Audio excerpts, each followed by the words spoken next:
अकरावा अवतार करी दुष्टांचा संहार।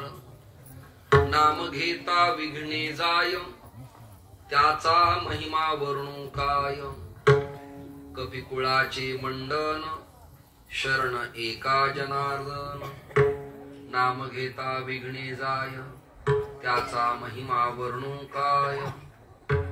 महायोग पीठे तटे भीमरथ्याम वरम पुंडरीकाय दातुं मुनीन्द्रैः समागत्य तिष्ठन्तमानन्द कंदम परब्रह्मलिंगम भजे पांडुरंगम। श्री सदाशिव समारंभाम शंकराचार्य मध्यमाम अस्मद आचार्य पर्यंताम वंदे गुरु परंपराम। मस्तक हे पायावरी या वारकरी संतांच्या। पुण्यपत्तनम नगरी